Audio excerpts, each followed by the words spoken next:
Messor striatulus, décrit par Emery en 1891.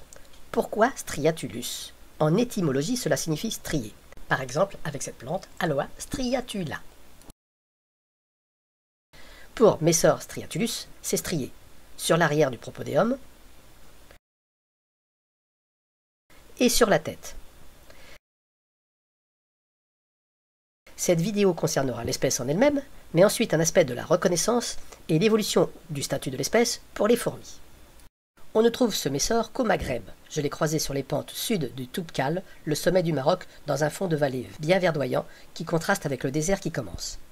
Un nid, ici, en bordure de route. De grosses colonies formaient des pistes de fourragement, du petit matin jusqu'à 11 h, le soleil devenant trop fort ensuite en mai. Les ouvriers rapportaient des graines de l'oued proche.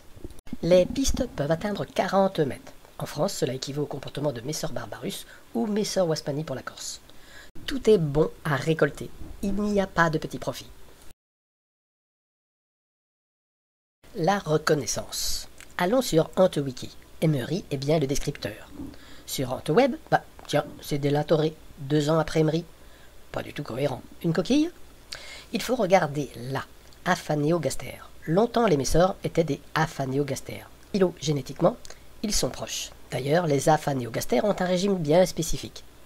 Aphaneogaster subterranea ou icnusa se nourrit de pétales de fleurs. Les larves sucent les pétales.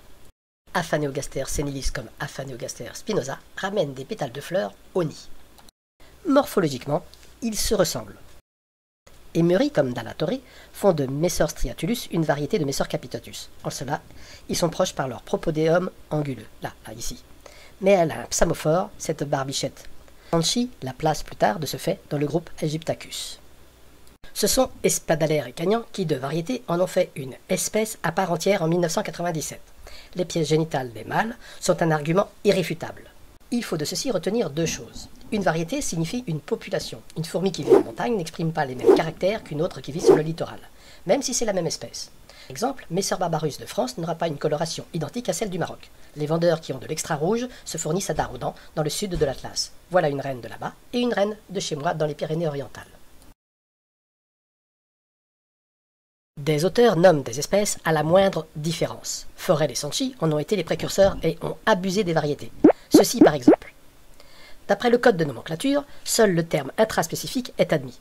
Si on prend par exemple les humains, Homo sapiens, nous sommes tous de la même espèce et interféconds. Nous sommes même hybrides avec Néandertal. Mais si on appliquait des mesures morphométriques telles qu'un Allemand réputé le fait chez les fourmis, nous serions des dizaines d'espèces et de sous-espèces. Messor striatulus est devenu une espèce à part entière par une différenciation due au mâle et non à des critères morphologiques qui peuvent être trop variables, tels la couleur. Cagnan spécifiant cet aspect, la mélanisation, c'est-à-dire la coloration plus sombre, s'accentue avec l'altitude, tout comme la sculpture et la coloration. Chez nous, il en va ainsi pour Aphaneogaster subterranea, la voici au nord de la France, au sud. Et pourtant, c'est la même espèce.